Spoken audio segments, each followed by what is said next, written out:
nieko nenori daryti, nieko keisti gyvenime, bet jeigu yra žmogus nori, atviras, tai yra pirmas jisai pats turi norėti. Tarkim, vadybininkai, ar nori kažkaip ugdyti kompetencijas, jis taip pat turi. Bet labai dažnai grįstam galvodami, kad mes turim darbuotojus motyvuoti. Nieko mes neturim motyvuoti. Mes turim susirinkti motyvuotus darbuotojus. Ir nedemotyvuoti. Jisai turi ateiti motyvuotas. Mes turim įsiaiškinti pokalbių metu, sudarant emociją sutartį, kokį jisai čia nori, ką jisai čia veikia. Galbūt jis čia iš viso tik tai gausiu pirmus per bandomąjį laikotarpį atlyginimą ir viso gero. Tada mes turim žinoti, kad mes turim tokį žmogų, jisai. O jeigu čia mes moralizuosim, tai čia nieko nepadės, tai patys savo emocijas.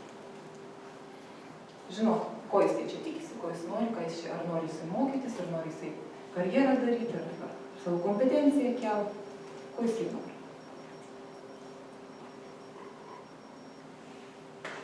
O, bet pakritikuojam, yra, kaip būna labai geri vadovai, kurie taip sudirba darbuotojai, bet jis išeina patenkinti. Žinot, kaip tai nėra paslėpta? Lasdos ir saldainiai. Lasdos ir saldainiai. Motyvacija. Žinot, iš kur kilęs žodis motyvacija? Motivation. Seniau, kai būdavo asiliukas suka svirti ir tenai vandenį papuoja, ne? Vandenį. Jam reikėdavo ratu eiti. Ir kad tas asiliukas turėtų motyvacijos eiti to ratu, jam reikia kažkokios motyvacijos. Tai jam ant pakinkto pakabindavo morką, o išpakalį baslį. Bet ir visa motyvacija, žinok. Tai va, jeigu jūs tik tai kabinsit morką, tai aš noriu tas morkas, tai čia negal pasiekti savo tą morką, ar ne? Bet kai baslys, pažiūrėkime, ar mums patiems neveikia tas dalykas. Kol gyvenimas neįstato baslio gero, ar ne? Tai tokia, gal nereikia, gal kitą kartą. Bet jau kai baslys yra, tai tada tokia motyvacija yra užmoka stipresnė gerokai. Tai taip ir darbuotojams. Jeigu mes tik įduosim morką ar atlyginimą kelsim, nebūtinai jisai ten bėgs. Man ir taip gerai, mama išlaiko, tai tėtis duoda ir vis tik. O jeigu mes įrėminsim tą žmogų, bus socialinis toks spaudimas, gali būti kolegų, socialinis palaikymus, mes mokom žmonės ir taip pat darom spaudimą iš karto, kolektyvas. Ir taip pat struktūrinis, kai mes tokias taisyklės nustatom, kad tas žmogus niekur nedings. Tiesiog labai konkrečiai aptari, ką mes norim, ką darysim, kaip darysim ir kontroliuojam. Bet visa aplinka, yra tokios 6 jėgos, kuri įrėmina. Vertas įrėminti ir patiems. Čia ne tik tai kalbu kaip kita, bet ir patys mes turėtume įrėminti, jeigu norim kažkokių tai rezultatų. Tiesiog asmeninis noras, asmeninė kompetencija, socialinis. Palaikymas socialinis spaudimas. Tada, kad mes jungiamės į kažkokią tai grupę, ar ne? Ir kažką tai darom. Tiesiog prieš hebrą nepatogu, taip? Grupėje. Kaip aš šitą pasirodys? Ir kiti palaiko tave. Susirandam bendraminčių, kurie palaiko. Mes norim kažką tai pakeisti, man svorinu, mes tada kažką. Susirandam bendraminčius. Irgi socialinis palaikymas spaudimas. Ir taip pat struktūrinis. Save įmetam į tokią aplinką, kur veikia tam tikri dalykai. Kad tave pastoviai būtų ta tokia aplinka, tau badytų akis. Kad čia va taip yra struktūra tokia, kad aš kaip nieko netinksiu. Reikės man tai daryti. Kartais gyvenimas mus įmeta, tai tada jau tikrai jau labai geros jėgos. Bet jeigu savarankiškai žmonės nori, tai patiems reikia. O čia yra technologija kitiem. Čia galima plačiau, nežinau, čia kaip bendrais požiūris. Bet plačiau yra, smulkiau ir taip toliau. Taigi, ir kritikuojam elgesį. Ir kaip minėjau, vadovai geri. Viską išsako kritiką. Ir po to yra toks stebuklingas žodelis, stebuklingas žodis,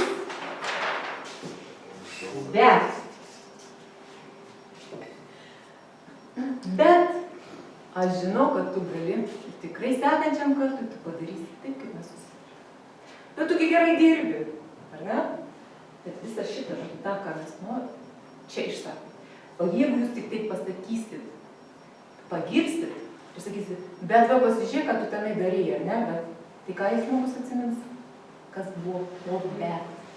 Ir jisai nieko neatsimins, kad jis gerą žodį pasakė. Bet tada yra viltis ir tikėjimas, kad viskas pasikeis.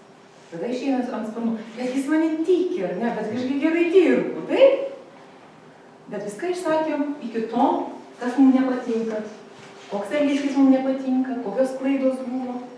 Ir va čia bet stebuklingas. Kai įvaldysit šitą, fantastiškai veikia. Tik atvirkščiai nepadarysit. Nesakykit. Bet yra vilties suteikimas, bet yra pagirimas. Ir kuo daugiau girsit, to jisai geriau dirbs. Ir kaip taisyklė, žinokit, kai konsultuoju įmonės, ko žmonėm reikia? Pasirodo dėmesio atkreipti, kad jiem ačiū, sako, o mums ačiū, kas nors yra pasakęs, už tai, kad mes dirbame. Vaikšto savininkas, vaikšto vadovas, na čia maždaug jėga vaikšto darbinė. Ne? Atlyginimai viskas gerai, bet pasirodo trintis atsiranda. Žmonės dėmesio. Visiems mums trūksta dėmesio. Pažiūrėkime, mums nereikia dėmesio, visiems mums reikia dėmesio, visiems reikia gražaus žodžio, pagirimo, ne? Pamatymo, įvertinimo. Tai jeigu norim, tai pirmas žingsnis, ką reikia daryti? Darykim taip pat. Išmokim daryti. Pradėsim patys daryti, pamatysim, kad užkrėsim ir kitus. Kaip jums tokia idėja? Kaip su tais batais?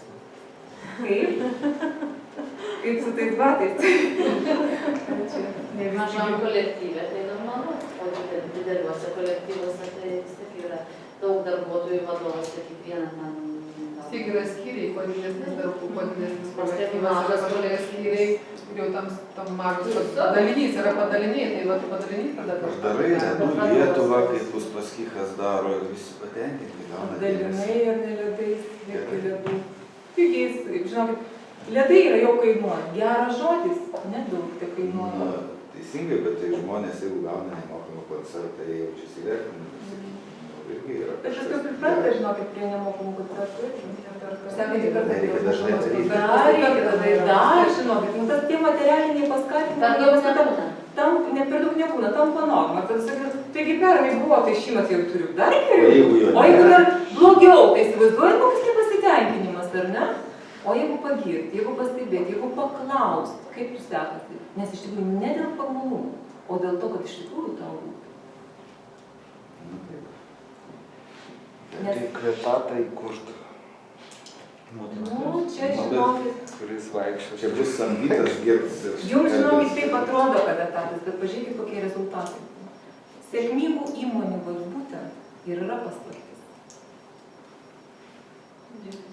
Bet labai matosi, aš savo darbę irgi pastebiu, kad vadovai elgiasi su savo darbuotojais labai skirtingai kolektyvos. Vienas ateina ir iš karto pradeda, čia mano komanda, čia savi, ir kiekvieną asmeniškai vardu, dar apibūdino, papasakojo, kaip ten jisai ką darė gerai ir ką jisai.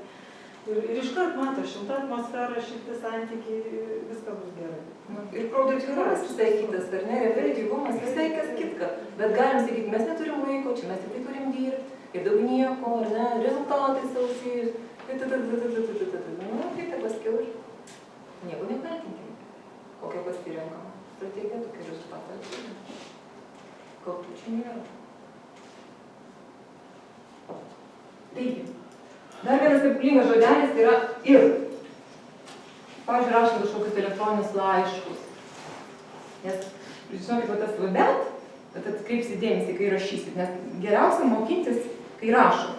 Bet rašot kažkam tai elektroninį laišką, atsakymą ir pasižiūrėkit, kur jūs dedat, nes labai dažnai norisi bet. Pasižiūrėkit, po ko jūs dedat bet. Kas toliau seka. Tai tada geriau jau ir tas, ir tas, ir tas, ir tas, ir anas, ir dar trečias, ir tas ketvirtas.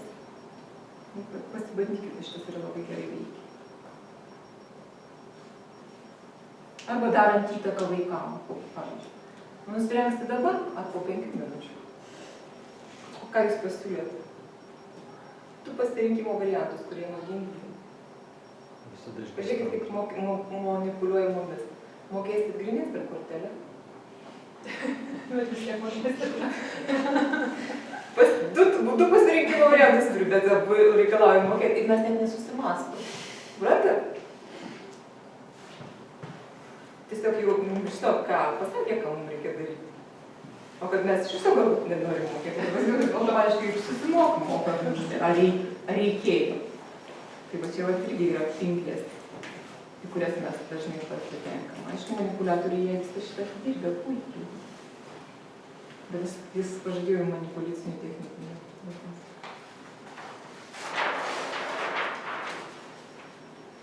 Taigi, grįžtant prie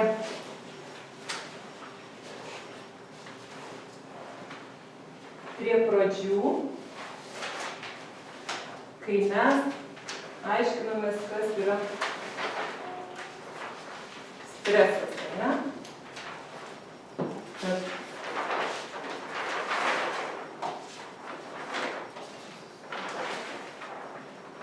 va, kad tai yra mūsų reakcija, taip? Nes mes sėdėjom į streso valdymą.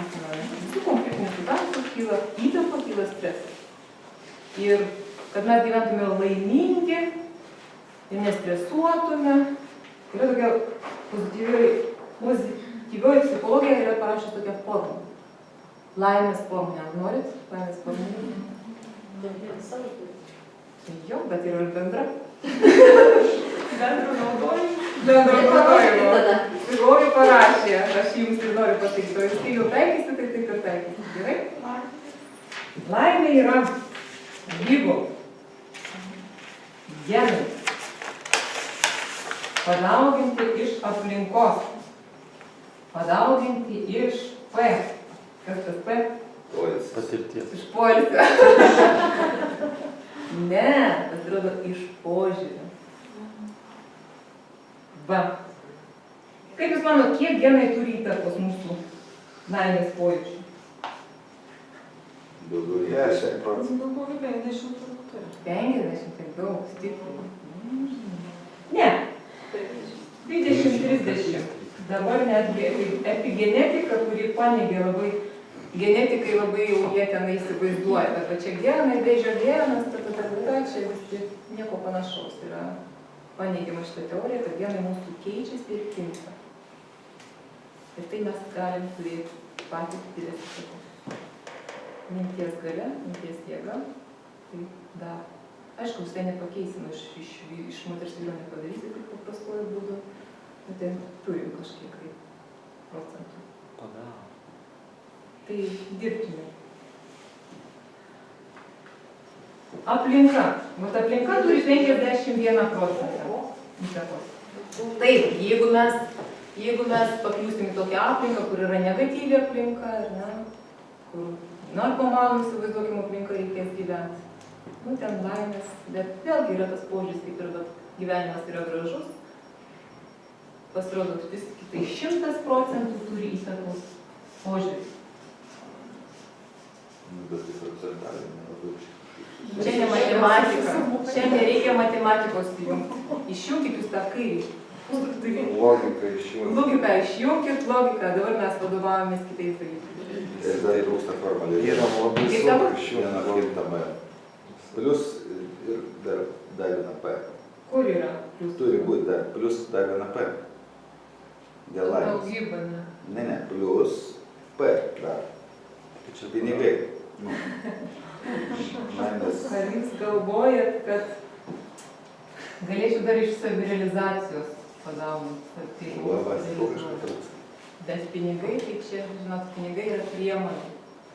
Bet Laimė laimės, kaip pasiekti. žinia, bet jeigu žinotume statistiką, kai žmonės milijonus aukso puodą laimi, kokie jų, tai jūs skaitėt, kokia jų patirtis, kaip susiklosto gyvenimas. Tai trumpa tragedija laimė. yra. Beveik visi. Čia ne geras pasakymas, nes jisai iš pradžio galvoja, paskui milijoną, tai jis paprasčiausiai nežino, ką daryti, ir jos pasakė pats, kaip ir pats, ir tada Jo.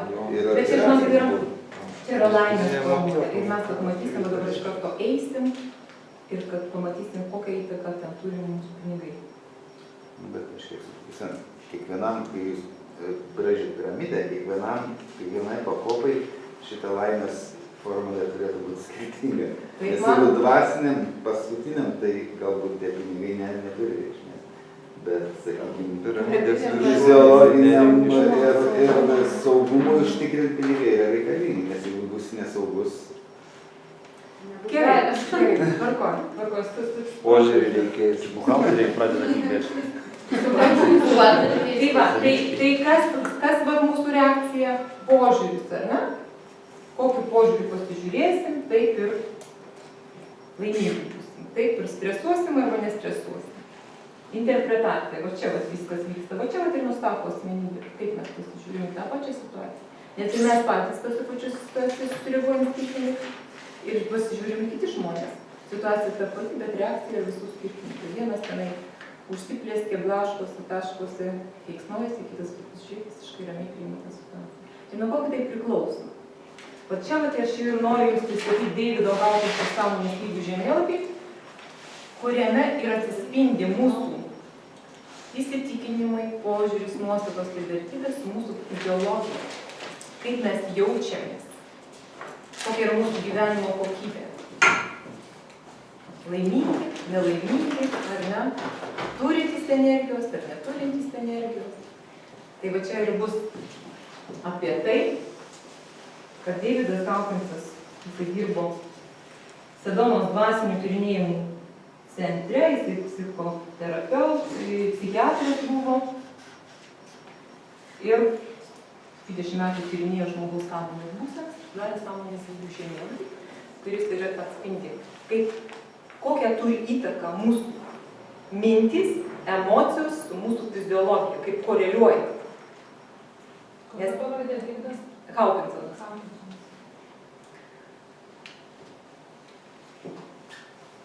Va tam rašykai matėte, ne mintis, jausmas, veiksmas ir realybė mūsų.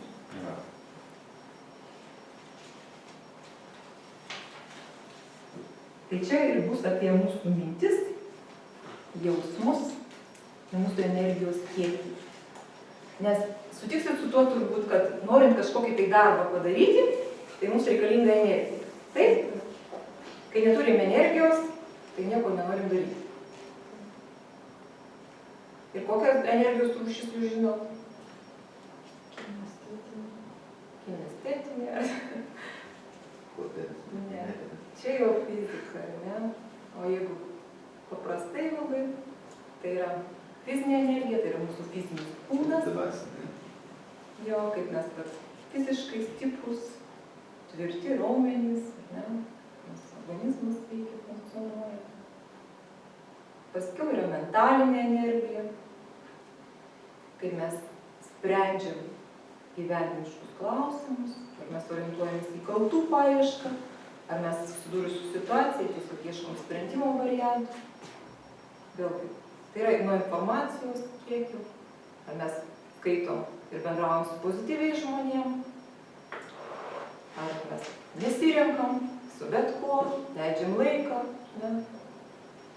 Kokias knygas skaitom, kokius filmus žiūrim. Mentalinė. Emocinė energija. Kokias mes emocijas įsileidžiam į save ir leidžiam jom užsibūti.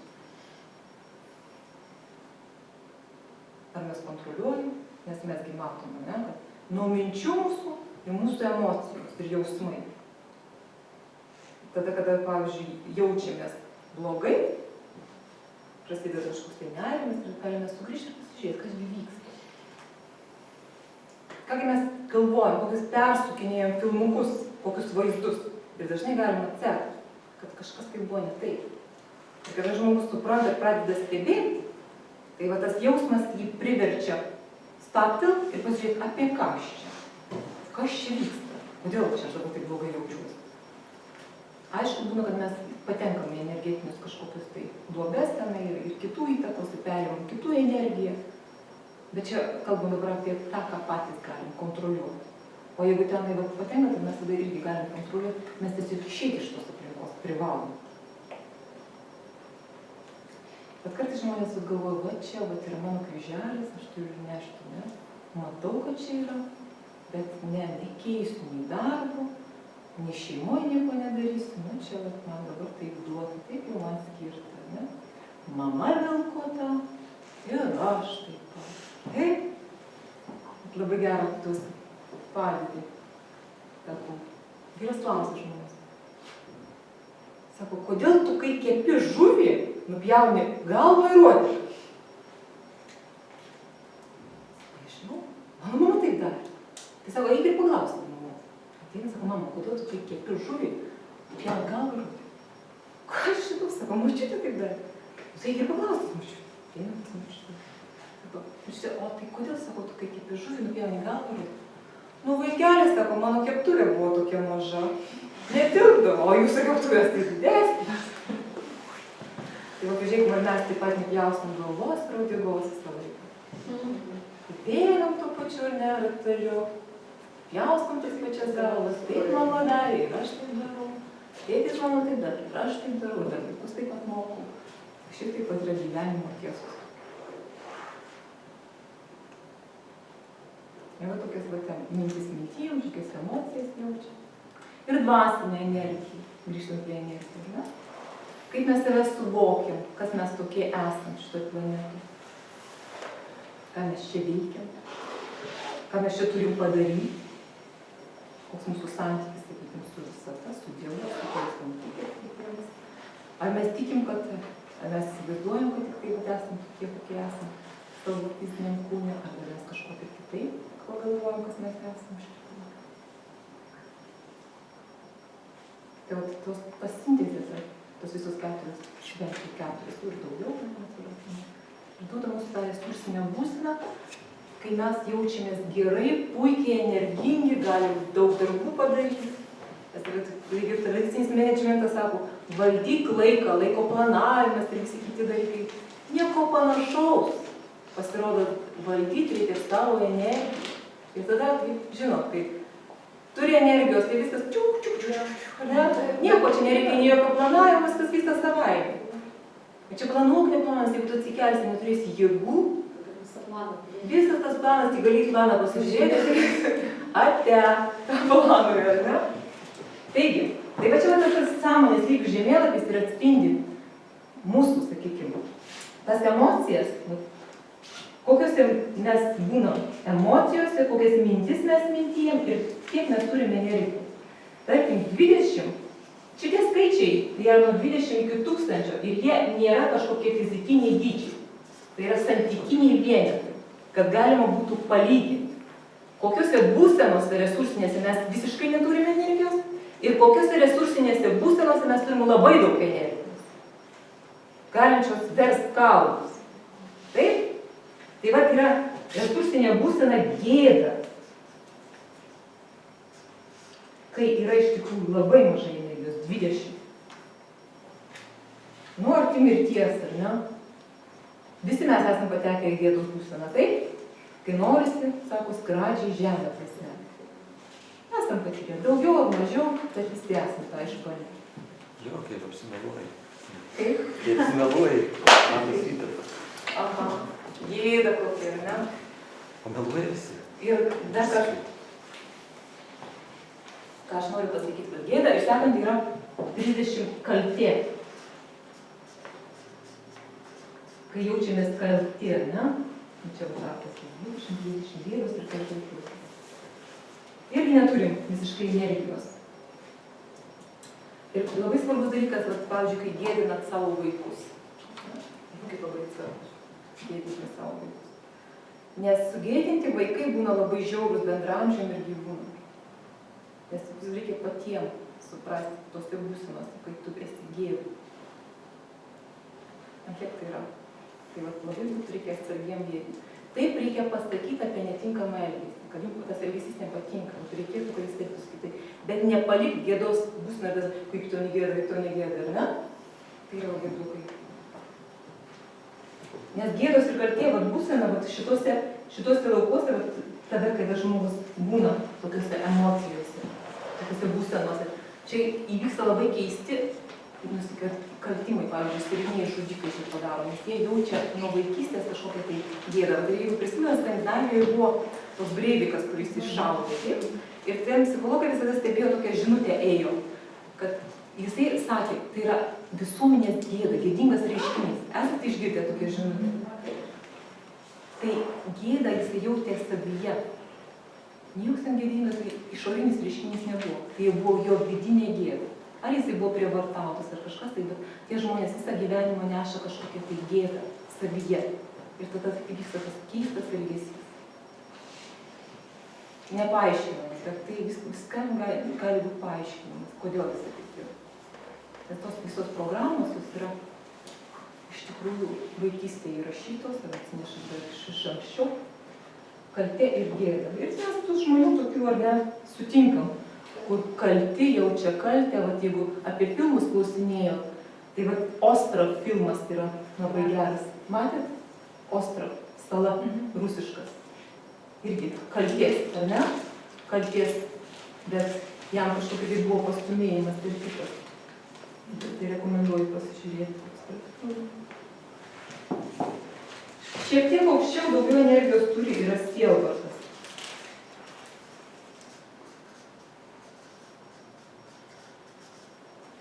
Kai žmonės sielvartauja dėl praeities, dėl kas ten buvo, kaip ten buvo gerai ar ne. Ir suka tą savo plokštelę prie tarybiniais laikais, tai buvo gerai, ar ne. Ten buvo viskas aišku, ir darbas buvo, ir viskas buvo labai aiškiai nubrėžta, ir sielvartauja, tie laikai jau negrįžta, kai aš buvau gražuolis, kaip ten. Jaunas arklys. Koks tai? Arklys jaunas. Jaunas gražuolis arklys, ar ne? Nu negrįž tikrai, bet sielvartauti ar verta, tai pažiūrėk. Tai dėl to ir